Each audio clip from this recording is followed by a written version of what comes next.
Motorola has been doing a great job with some of the phones they've launched. Currently, I'm in the process of testing out the Motorola Edge 20, but I also happen to get my hands on the Edge 20 Pro. So in this video, let's go ahead, unbox this Edge 20 Pro and see what's so pro about it.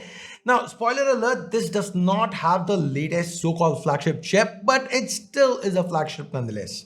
So what is it that Motorola has done here? Watch on and find out. My name's Ash, you're watching C4 Retech, and let's get started. So this is pretty standard Motorola. We've seen this kind of box, this kind of packaging way too many times, so there's nothing super spectacular about it. So let's go ahead, cut through the seals and open it up. This here is the Motorola Edge 20 Pro. So let's take that out of the box first. And it's kind of typical for Motorola to put the case on the phone, which is actually pretty good when you think about it. So this is your pretty much, standard run-of-the-mill case, nothing to write home about. This back, it's Gorilla Glass 5 and it's got a matte finish to it, which I really like. It kind of reminds me of the Realme 8S. It's kind of got that kind of matte, very subtle vibe going on. It doesn't really stand out. What does stand out is this camera array here, which we will talk about in a bit. Now to the front, let's remove this and let's go ahead, turn this phone on and set it aside for the moment. So what else is there in the box? Well, we've got a bunch of information booklets, your quick start guide and whatnot. Your regular stuff, nothing special. And hello Moto, yes. This is a 30-watt turbocharger. In a day and age where brands are not including a charger in the box, 30 watts, so that is, actually a positive for this phone. And then we've got a USB Type-C to Type-C cable and your SIM ejector pin. So that's it, pretty standard stuff in the box, but at least quite complete. So now let's go ahead, get back to the Edge 20 Pro. So this is the Edge 20 Pro. It's a very familiar interface. If you can see, this is actually something that Motorola calls MyUX. It's basically pretty much stock Android 11. And Motorola does promise 2 years of security patches and updates, 2 major Android version updates. So it should technically go up to Android 13. What's special about this is the display. Now this panel here, it is a Full HD panel. It's Super AMOLED, but it has a high refresh. While it's typical to expect a 120 Hz refresh on phones in this segment, this goes up to 144 Hz. But I would have loved to see a 120 option here. 60, 90, 120, 144 would have been great in case you want to conserve battery life. But it's either auto or 144 Hz, can't really complain. Now first, let's quickly take a look at this build. This is called Midnight Sky. There's another color variant that they do offer. From a protection perspective, we've got Gorilla Glass 5 to the front and back. It's metal to the sides, resin coated metal. That's what they're calling the frame. So it's basically doesn't give you that cool metal finish touch to it because it's got a coating on top. Then it's got IP52 splash resistance. So a little bit of water here and there in the form of splashes. Say for example, there's a light drizzle or something, you don't have to really worry about the phone. From a thickness perspective, it's 7.99 millimeters thick. That's almost 8 millimeters. Initial impressions, it does feel like a big phone. It doesn't feel compact or anything. At the same time, the in-hand feel, it does feel nice, especially this back, which does not pick up fingerprints. It's got a kind of a subtle pattern going on underneath, but overall it is pretty minimalistic, you could say. As far as touch sampling rate goes, it's 576 Hertz. So as you can see, this is a pretty bright display. It's actually getting overexposed right now. So let me drop the brightness down a little bit. So it can go up to 700 nits regular and 1000 plus nits for HDR. So yes, that is HDR support. Now this is a 6.7 inch panel. It's got a tiny little hole punch to the top. Not very obtrusive. Inside this hole punch is a 32 megapixel selfie camera. So let's quickly try a selfie. Let me also try a portrait here.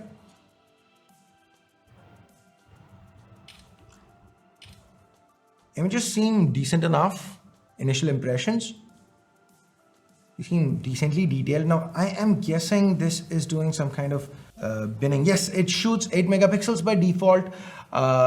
If needed, it can go up to 32 megapixels I think so. Yes, you can shoot 32 megapixels, but by default, it does the quad pixel thingy and shoots 8 megapixels. Now for the rear camera, here's where things get interesting. We've got a triple camera setup here and no useless macro or depth sensors. We've got a primary 108 megapixel f1.9. And then there's a 8 megapixel zoom that's 5x optical. It also has OIS, the primary doesn't. And then there's a 16 megapixel ultra wide. So let's quickly give that a shot. So now this is my primary. This is the 5x optical. And this is the ultra wide. And because there is autofocus with the ultra wide, it can also double for macros. So let me quickly get a macro shot, a couple of them. So this here is 5x. Seems pretty nice. I mean, it's sharp, crisp. This is a regular shot with the primary camera. Decent bokeh, the f1.9, the largest sensor here actually makes for that. And the colors seem quite natural. I mean, actually a little punchy. But then again, we are looking at it on an OLED screen, so probably what you're seeing right now might be more accurate than what I'm saying right here. But this is a macro shot, and for a macro, there's decent detail. This is another macro shot. This is the ultra wide.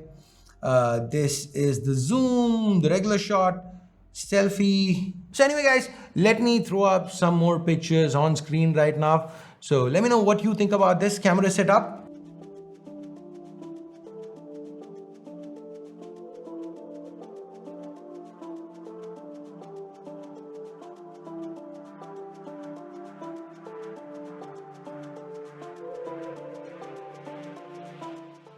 Enough, coming back, let's quickly take a look around the device. To the left, we've got a dedicated Google Assistant key.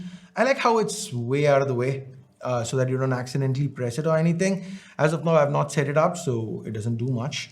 To the right, we've got the power key and volume rockers. Now, the power key has a fingerprint scanner built in. Now, yes, this is still AMOLED, but given the price point they've gone for, they've not gone for an under display fingerprint scanner. Instead, they've gone for a fingerprint scanner built into the power key, which is okay, I guess. To the top, we've got a secondary noise cancelling microphone. That's pretty much it. And to the bottom, we've got the USB Type-C port, primary mic, a single speaker. So the earpiece does not double as a speaker here. We've got a single downwards firing speaker and a tray. Inside this tray, we've got support for 2 SIMs. So there is no micro SD. There is no headphone jack here. So those are a couple of compromises you're gonna have to deal with. From an internal storage perspective, this one has 8 gigs of RAM, DDR5, 128 gigs of UFS 3.1 storage. Now, globally, there are 6, 8, and 12 gig RAM options, 128 and 256 gig storage options. And if Moto told me pick one, I would have probably picked the 6128 variant, but they are launching the 8128 in India. 6128 would have been a little cheaper, and the extra 2 gigs of RAM honestly isn't going to make a major difference in the larger scheme of things. But any which ways, 8128 in India, 37,000 rupees, which seems to be a decent enough price. Apart from that, the processor inside, Snapdragon 870. Now, Snapdragon 888 is the 2021 Qualcomm flagship, but the 870 is basically a slightly improved version of the 865 Plus. So it is last year's flagship with a little bit of a new coat of paint, so to say. So it's still an excellent processor. It should be very well capable of driving that 144 Hertz display. If anything, we've seen enough of this last year, right? So that's definitely one thing. And as of now, everything looks so smooth, feels so smooth. And again, when it's stock Android coupled with a Snapdragon 870, UFS 3.1 storage, DDR5 RAM, what else do you expect, right? As far as battery goes, we've got a 4500 milliamp hour battery inside. And with this 30-watt charger, it should go from 0 to 50 in about 30 minutes. Well, that's not great. Again, like I said earlier, as of today, a charger being included in the box is a big thing. Now, other specs include 11 band support for 5G, Wi-Fi 6, NFC, no emissions. Now, there are a few little gimmicks that Motorola likes to bake in, but then most of the interface is left stock. Almost everything that they've changed is present inside this Moto app. So you can personalize stuff, choose different styles of icons and fonts, change the wallpaper. And then we've got our regular gestures. So for example, fan favorites like, shake to turn on the flashlight, or twist to launch the camera, twist to swap it again. Oops. Okay, that's not, okay, that's because it kind of went into the zoom. So there you go.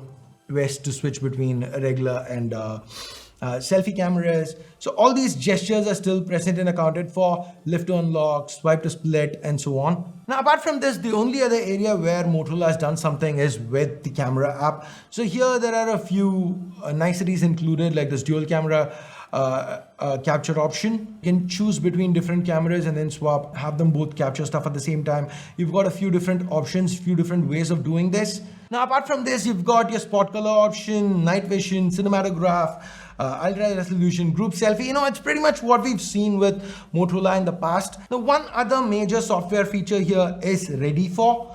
So this basically lets you do various things like stream whatever's on your phone to your TV, or access your phone stuff right from a computer. So I will go into detail with Ready For in my full review of this phone. For now, it's just a little bit of DeX, but they've kind of tinkered around with it in a different way. Basically, it helps you get more out of your phone, whether it's accessing stuff on the large screen or using your phone as a webcam for video calling from the large screen, or being able to just cast things that's on your phone right onto any display. That's basically what you can do with Ready For. So anyways, guys, this has been a quick look at Motorola's latest Edge 20 Pro. This phone goes on sale at 37,000 rupees, which I feel is a fair price given what they are offering. Now, I am going to continue testing it out. I'm currently working on my Edge 20 review. I will review the Edge 20 Pro soon. So if you guys have any questions that you'd want for me to answer, if there's anything in particular you'd want me to test, let me know in the comments below and I will try to get that done. So with that, I guess we're at the end of this video. Thumbs up, thumbs down based on whatever you felt about it. Subscribe, turn on notifications, hit that bell icon if you haven't yet. And thanks a lot for watching. Till next time, my name's Ash. You've been watching C4E Tech, and I'm signing off for now. You guys have a great day. Bye-bye.